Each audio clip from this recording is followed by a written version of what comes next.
चलिए इस वीडियो में हम angle form by parallel lines and transversal and their relation यानी कि समांतर रेखाओं और तिर्यक रेखा द्वारा बने कोण एवं उनका संबंध। ठीक, तो चलिए शुरू करते हैं। तो इस वीडियो में हम खाली दो समांतर रेखाओं एवं एक तिर्यक रेखा द्वारा बने कोण एवं उनका संबंध के बारे में पढ़ेंगे। तो सबसे पहले हम दो समांतर रेखाएं खींच लेते हैं। एक ये हो गई, एक दूसरी, मैं थोड़ा सा दूर ले लेता हूँ, एक ये हो गई। तो माना कोई दो समांतर रेखाएं, तो देखिए समांतर रेखा में बीच की दूरी समान होती है, लंबाई ज़्यादा कम हो सकती है। माना एक समांतर रेखा m है, एक समांतर रेखा n है, तथा इन दोनों समांतर रेखाओं को एक और सरल या तिर्यक रेखा L, इसे बोलेंगे L, प्रतिच्छेदित करती है। ठीक, तो ये हुआ। तो सबसे पहले मैं इधर आपको साइड में एक चीज़ और बता देता हूँ। शीर्षाभिमुख कोण,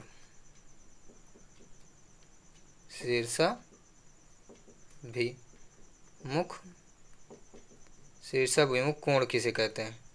तो देखिए, जब कोई दो सरल रेखा आपस में प्रतिच्छेद करती हैं, जैसे ये एक सीधी रेखा, ये दूसरी सीधी रेखा आपस में एक दूसरे को क्रॉस करती हैं यानी प्रतिच्छेद करती हैं, तो तब बना यह एंगल इस एंगल के बराबर होता है और बना यह एंगल इस एंगल के बराबर होता है। यानी कि यह कोण इस कोण के बराबर है, यह कोण इस कोण के बराबर है। तो इन्हीं कोणों को शीर्षाभिमुख कोण कहते हैं। यानी शीर्षाभिमुख, शीर्ष ये हो गया शीर्ष, अभिमुख यानी सामने, ये आमने सामने के कोण बराबर होते हैं। इन्हीं आमने सामने के कोण को शीर्षाभिमुख कोण कहते हैं। ठीक है, चलिए हम अपना वापस टॉपिक पे आते हैं। तो ये तिर्यक रेखा L काट दी, तब चलिए पहले ये जो कोण बन गए इनका नामकरण कर लेते हैं। तो यह कोण हो गया A, यह कोण हो गया B, यह कोण हो गया C और यह कोण हो गया D, यह कोण हो गया E, यह कोण हो गया F, यह कोण हो गया G और यह कोण हो गया H। ठीक, तो चलिए अब हम इनमें संबंध यानी कि कोणों में संबंध, तो देखिए यानी कि इन्हीं दोनों में से हमें और भी कई कोणों के, जैसे अंतःएकांतर, बाह्यएकांतर कोण, इनके बारे में नाम पता चलेगा और बताऊंगा ये क्या कैसे हैं। ठीक ठीक है, तो चलिए देखते हैं। तो सबसे पहले हम देखते हैं संगत कोण किसे कहते हैं। सबसे पहले आया संगत कोण। संगत कोण, ठीक, संगत कोण। तो देखिए जो कोण H यानी कि ये वाला कोण और जो कोण D है, यानी कि एक ऊपर के इस साइड एक ये कोण H और ये कोण G, ये दोनों संगत कोण कहलाएंगे। और बताना और कौन कौन से संगत कोण कहेंगे? ये और ये कोण संगत कहेंगे और ये आपस में बराबर होंगे। ठीक, फिर मैं प्रूफ भी कर सकता हूँ। जैसे कोण H बराबर कोण D, ये संगत कोण है, ये संगत कोण ऊपर लिखा, ये संगत कोण, पर ये आपस में बराबर भी होते हैं। ठीक, ये पहला हुआ संगत कोण में, इस कोणों में इसमें। और अब देखिए जो कोण E है वो कोण A के बराबर है, और ये किस कोण के कारण बराबर है? क्योंकि ये संगत कोण है। कोण जो E है वो A के बराबर है, ये संगत कोण है। तो कोण E बराबर कोण A, ये भी क्या है हमारे? संगत कोण। ठीक, और जो कोण G इसी प्रकार इस साइड कोण G है वो कोण C के बराबर है, किसके द्वारा? संगत कोण के द्वारा। तो कोण G बराबर कोण C, ये इसलिए बता रहे हैं क्योंकि ये सवालों में इससे आसानी होती है, इस तरह जान लो। कोण G है वो कोण C के बराबर संगत कोण द्वारा, और जो कोण F है वो कोण B के बराबर है। जो कोण F है वो कोण B के बराबर है, कहे के संगत कोण द्वारा। बहुत बढ़िया, इतना आ गया समझ में? ये हो गया संगत कोण। ठीक, अब हम बात करते हैं एक अंतःएकांतर कोण।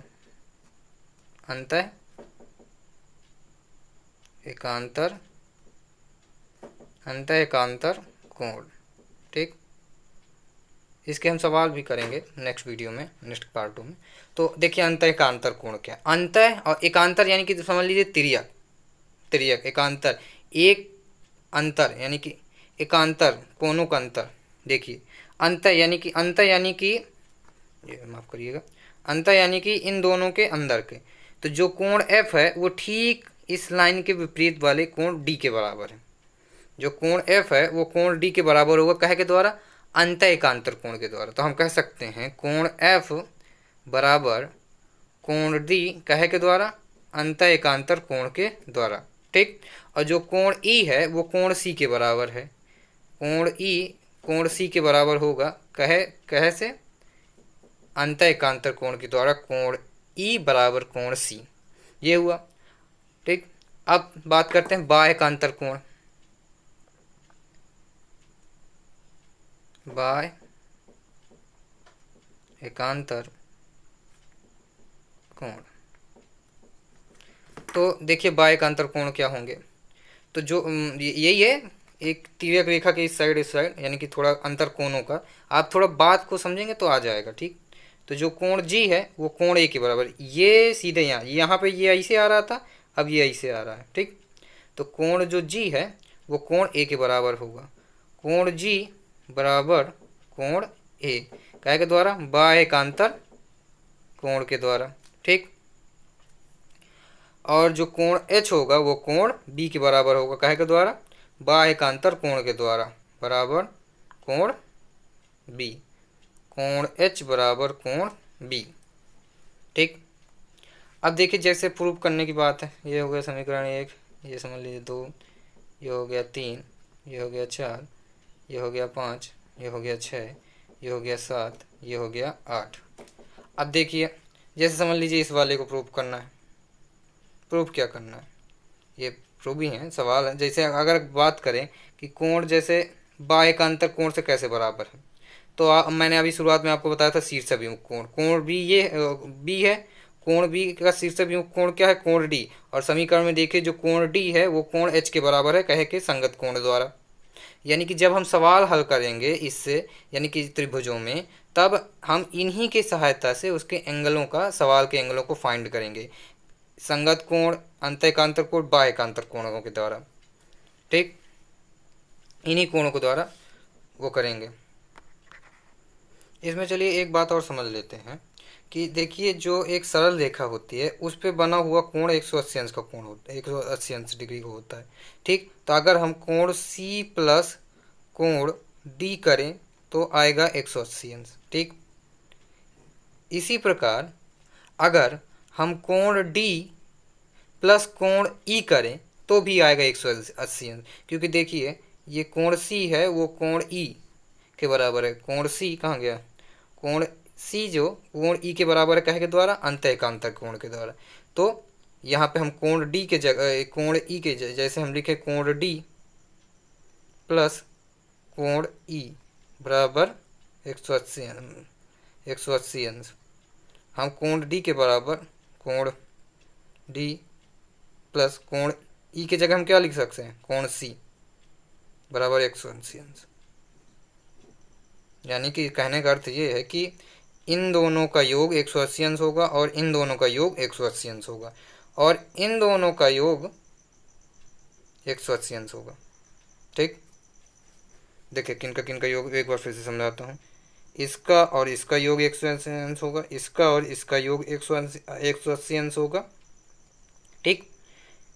इसका और इसका योग 180 अंश, कोण E और कोण D का, यानी कि अगर कहें तो किसी को, अगर जब किन्हीं दो समांतर रेखाओं के बीच कोई तिर्यक रेखा काटती है तो समांतर रेखाओं के अंदर तिर्यक रेखा द्वारा विभाजित किए हुए, हटाइए ये वो लैंग्वेज नहीं बन रही है, आप ऐसे ही समझ लीजिए। कोण E जो होगा वो कोण E प्लस कोण D बराबर 180 अंश होगा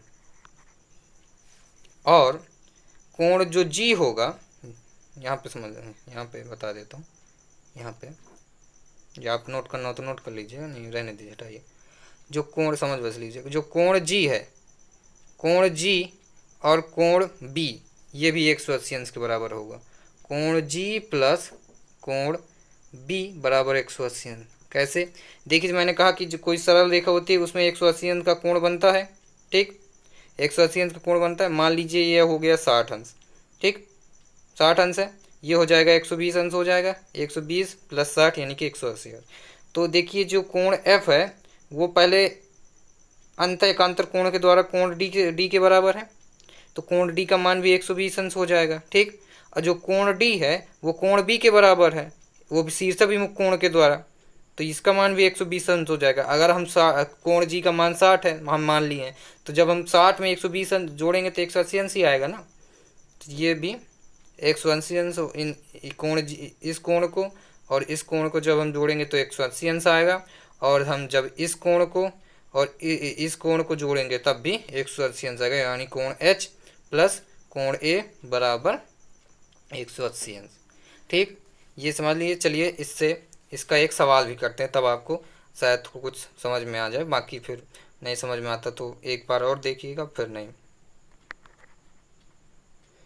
तो चलिए देखिए, आप क्वेश्चन देख सकते हैं, ये डायग्राम है, ये क्वेश्चन दिया है पी क्यू और आर एस दोनों समांतर हैं, पी क्यू समांतर आर एस, और कोण पी ए बी बराबर 70 अंश और कोण ए सी एस बराबर 110 यानी कि 100 अंश दिया है। और पूछ रहा है कोण ए बी सी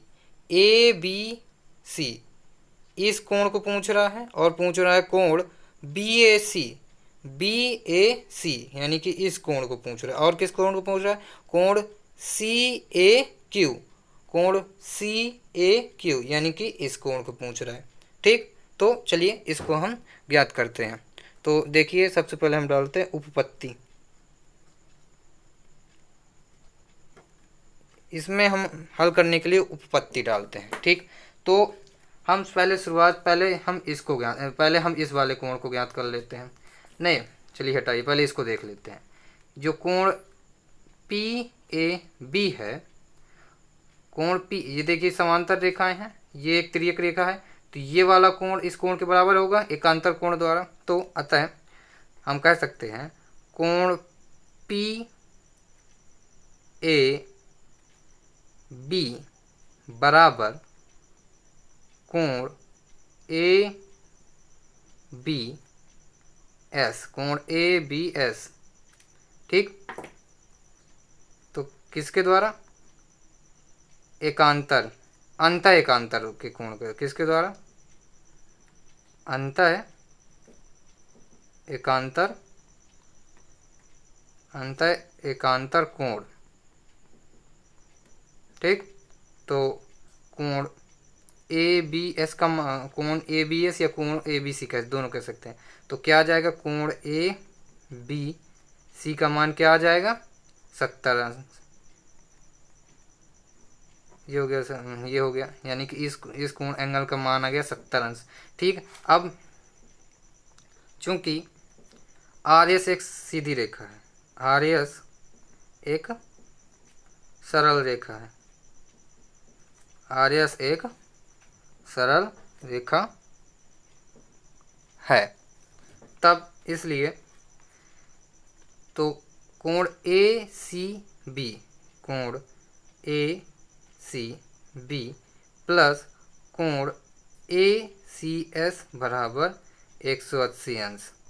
क्योंकि देखिए जो सरल रेखा होती है उस पर बना हुआ कोण 180 अंश डिग्री का होता है। ठीक, ये 180 अंश, ठीक, 180 अंश कह रहा है, यानी कि होगा ये वाला कोण, ये वाला 180 अंश। तो हम इधर आएगा कोण ए सी बी प्लस इसका मान दिया है कोण ए सी एस, कोण ए सी एस का मान कितना है? 100 बराबर 180 अंश।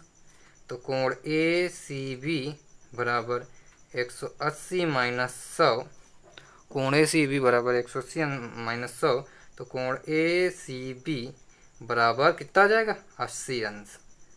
यानी कि इस कोण का मान आ गया कितना? 80 अंश। ठीक, कितना आ गया इस कोण का मान? 80 अंश। ठीक, अब देखिए यहाँ पे,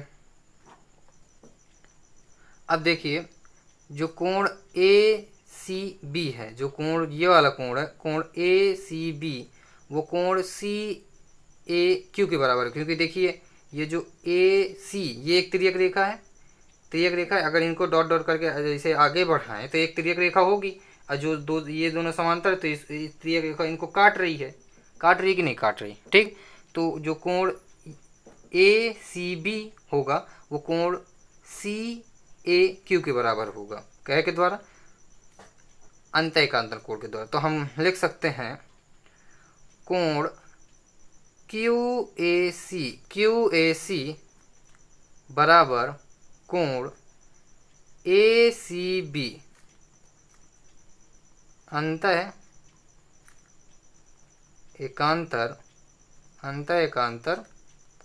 कोण द्वारा, अंतःएकांतर कोण द्वारा, ठीक। इतनी समझ में आया, थोड़ा टेढ़ा हो गया, माफ करिएगा। इतना समझ में आया, अंतःएकांतर कोण द्वारा।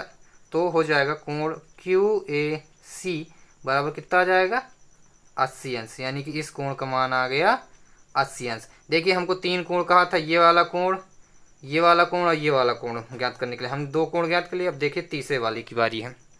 तो देखिए चूंकि आर क्यू पी क्यू एक सरल रेखा है, पी क्यू एक सरल रेखा है, इसलिए कोण पी ए बी प्लस कोण बी ए सी प्लस कोण सी ए क्यू बराबर 180 अंश। कोण पी ए बी प्लस कोण बी ए सी प्लस कोण सी ए क्यू बराबर 180, यानी कि ये एक सरल रेखा है, इस पे ये पूरा कोण 180 अंश के बराबर होगा। तो देखिए जो कोण पी ए बी है वो 70 अंश है, प्लस कोण बी ए सी हमें ज्ञात करना है, कोण बी ए सी, और कोण सी ए क्यू ये दिया, कितना दिया है, 80 अंश, 80 अंश दिया है, बराबर 180 अंश। तो 70 80 कितना हो जाएगा, पहले इसको लिख लेते हैं, कोण बी ए सी प्लस 8 दूनी 100 यानी 150 बराबर 180 अंश। कोण पी ए सी बराबर 180 माइनस का 150, कोण बी ए सी बराबर हो जाएगा कितना, 30। ये आ गए हमारे तीनों कोणों के मान, यानी एक कोण ये हो गया, एक ये हो गया और एक ये हो गया, ठीक। तो ये हमारे तीनों कोणों के मान आ गए, ये हमारा सवाल हो गया। तो देखिए ये जो मैंने समझाया वो इस तरह से उस सवाल उनकी सहायता से ऐसे सवाल हल होते हैं, ठीक। ऐसे और भी सवाल आगे आपको इस चैनल में मिल जाएंगे। तो चलिए इस वीडियो में इतना ही, मिलते हैं अगले वीडियो में। और लास्ट में वही घिसा पीटा डायलॉग, तो कृपया समझदार हैं। चलिए।